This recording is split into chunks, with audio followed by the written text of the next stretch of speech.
नाजरीन, लड़की नहीं मिल रही थी। कुछ पता नहीं चल रहा था कि अचानक अल्लाह की तरफ से गैबी इमदाद आई।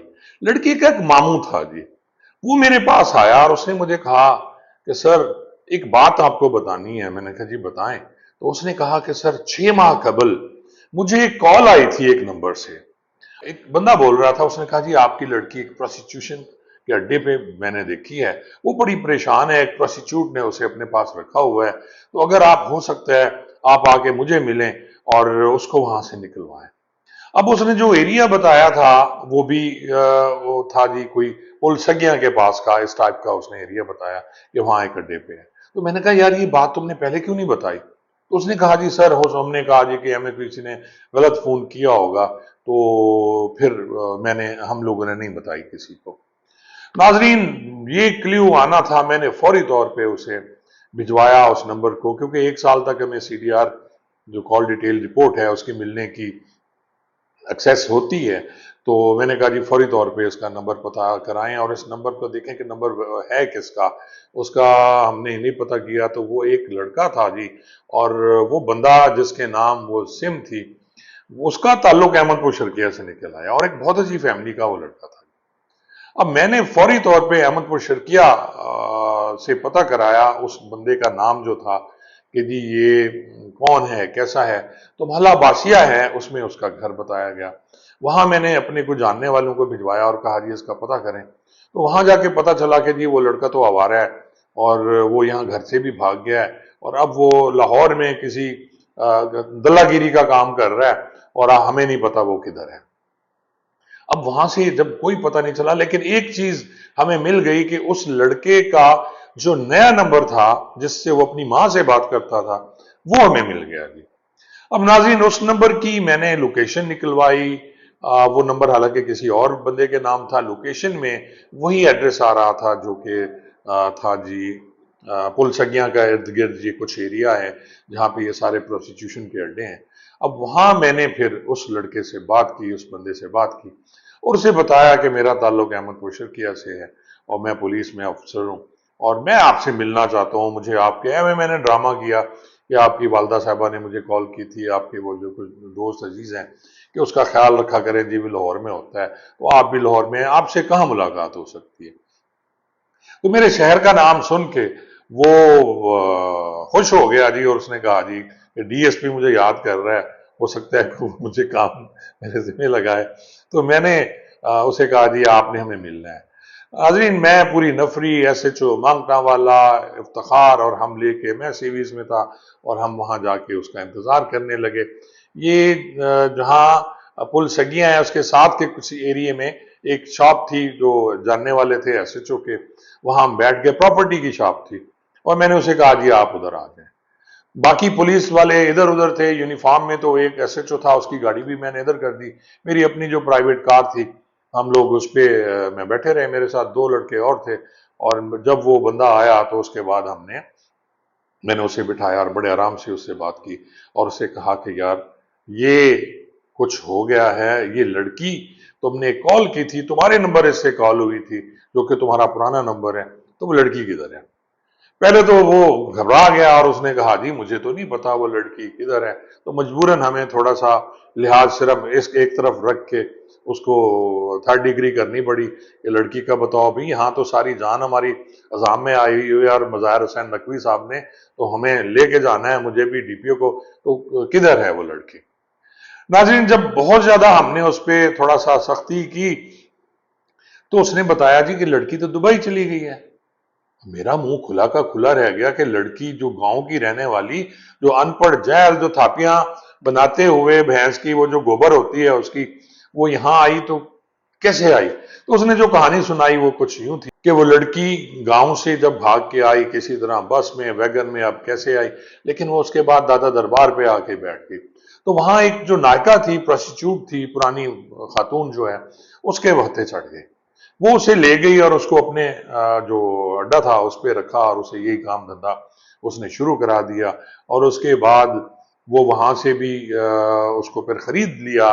जो इसकी एक बीवी थी वो जो दुबई लेके उसे गई हुई थी, वो लड़का जो अहमदपुर शर्किया का रहने वाला था, उसकी बीवी उसे लेके, यानी वो बीवी उस लड़के की, और अनवर नाम था मेरे ख्याल में, या मुझे सही याद नहीं आ रहा, और वो लड़की जो अगवा हुई थी वो दोनों दुबई थी। और उसने कहा जी कि ये उनका पासपोर्ट नंबर है और ये वीज़ा है, और इसके बाद वो आप उन्हें वहाँ से बुलवाएं और उनसे बात करें।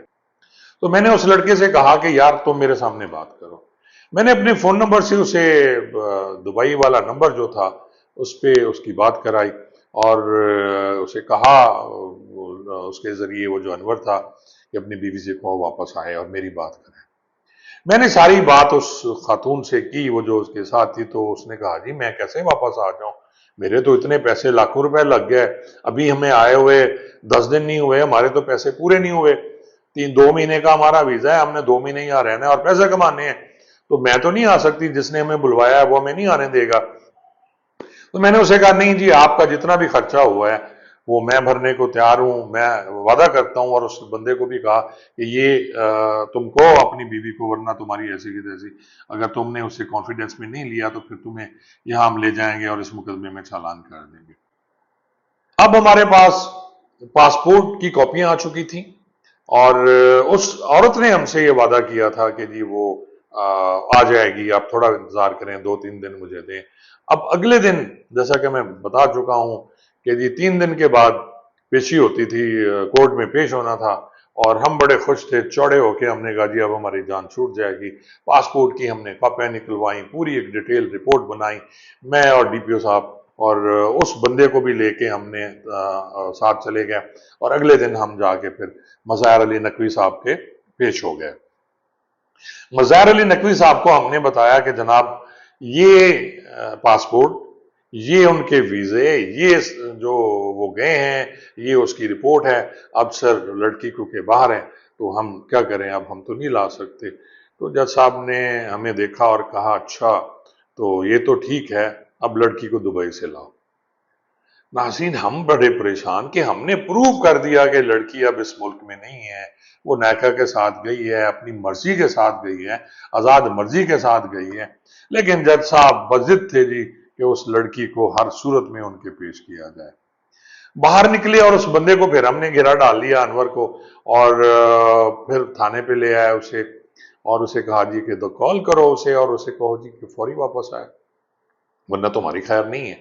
अब वो उसका खामन था, वो उसकी बीवी थी, तो जब मजबूर किया उसे, उसने भी, अनवर ने, मैंने भी उस बीवी को बड़ी मिन्नतें की और कहा जी हमारी इज्जत का मसला है, आप वापस आए। तो उसने कहा जी चले ठीक है, कल शाम को मैं जो दुबई से लाहौर एयरपोर्ट पे आऊंगी, और आप जो हैं हमें लाहौर एयरपोर्ट से ले लीजिएगा, और उसके बाद अदालत, हमने उसे वादा किया कि लड़की जाके अदालत में अपना बयान दे देगी, तो मेरे ख्याल में फिर तो कुछ बचता नहीं है, जब मुकदमा खारिज हो जाएगा तो फिर इस लड़की का किसी ने क्या करना है। वो हमारी बातों में आ गई और उसने कहा जी कि आज, अभी क्योंकि दोपहर है, कल शाम को मैं लाहौर एयरपोर्ट पे आ जाऊंगी और आप वहां आ जाइएगा। हम बड़े चिल थे, खुश थे, 3 दिन का टाइम मिला हुआ था कि जनाब लड़की जो है वो हर सूरत में आ जाएगी और इस तरह हमारी जान छूट जाएगी। सब काम खत्म थे थाने पे, मेरे सर्कल में एक ही काम था कि लड़की को हमने ढूंढना है। नाज़रीन, रात को 10 बजे ना मैं लेटा, तो अचानक मेरे जहन में ख्याल आया कि यार मैं पता तो करूं, पासपोर्ट नंबर मेरे पास है, तो किसी एयरलाइन से, ये कौन सी एयरलाइन से वापस, क्योंकि उसने कहा था कि वो जो ब्लू एयर है, एयर ब्लू, उस पे उन्होंने वापस आना है, तो क्यों ना मैं पता करूं कि एयर ब्लू का कि वो वाकई आ रही हैं, उनकी सीटें हुई हैं या नहीं हुई, क्योंकि उसने कहा जी हमने सीटें करा ली हैं।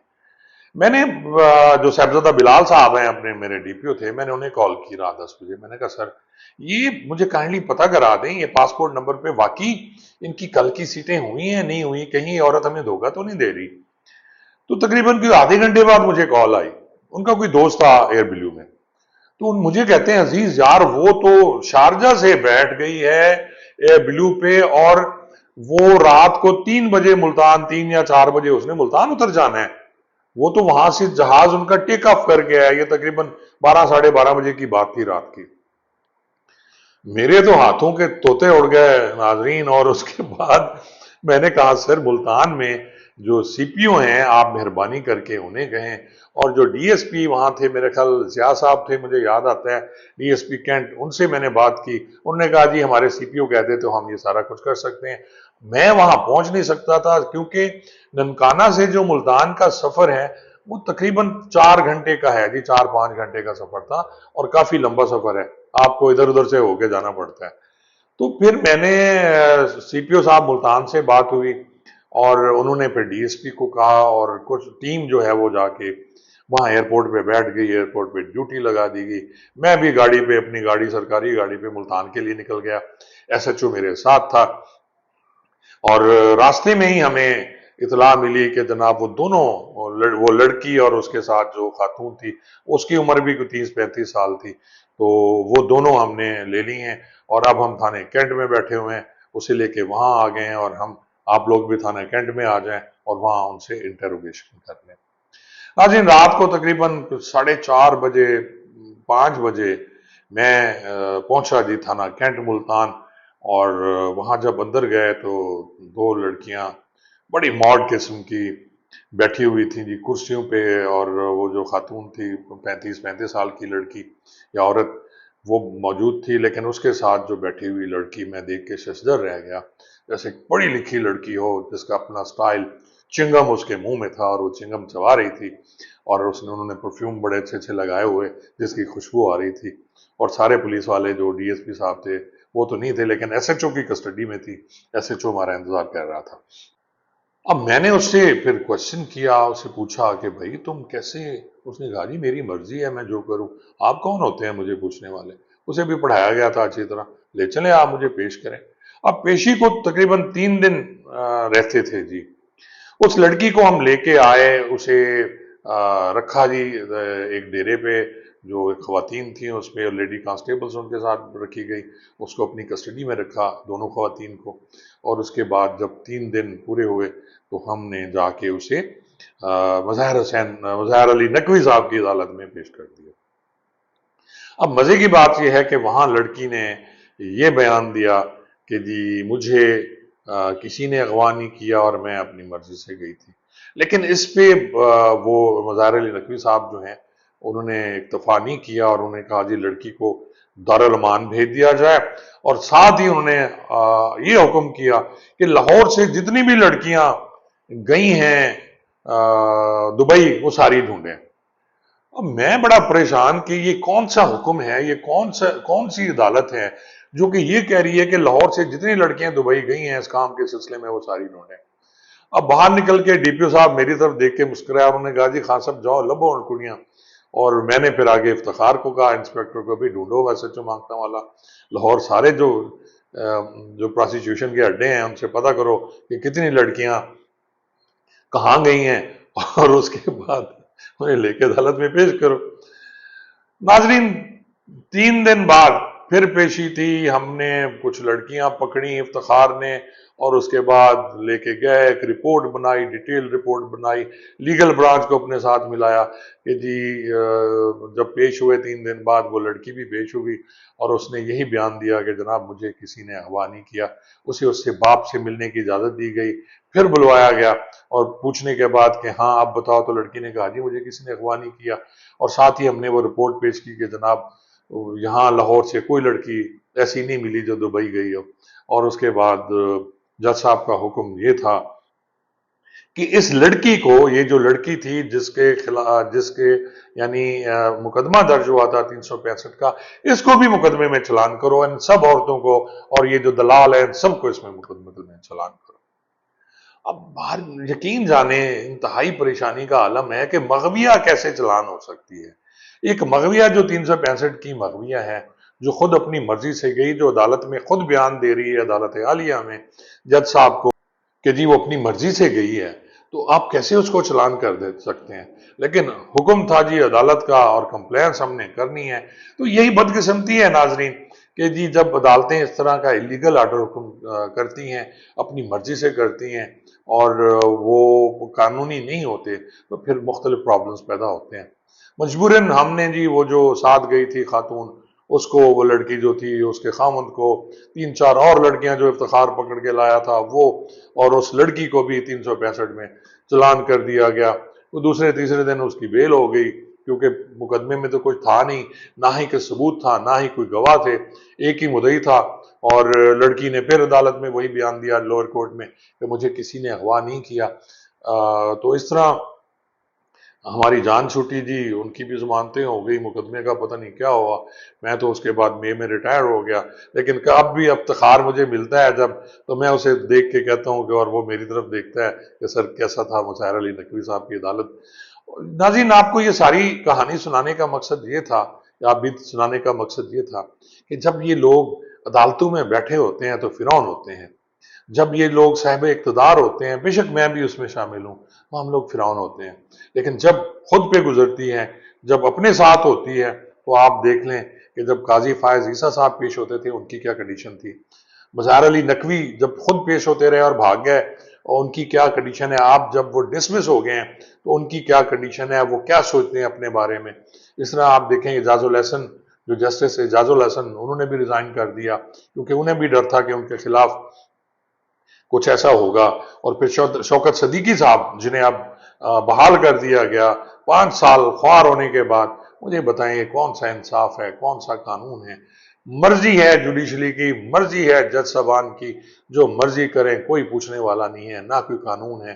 ان کا کہا ہوا قانون ہوتا ہے، ان کا بولا ہوا آئین ہوتا ہے، اور جو نیچے عوام ہے وہ پس رہی ہے۔ اللہ اس عوام کی حفاظت فرمائے، اور ان سب کو جو ایسی بڑے عہدوں پہ ہیں انہیں بھی یہ سوچنے کی توفیق عطا فرمائے کہ وہ بھی ایسا سوچیں کہ اگر وہ عام عوام کی جگہ ہوتے تو پھر ان کا کیا ہوتا۔ بہت بہت شکریہ۔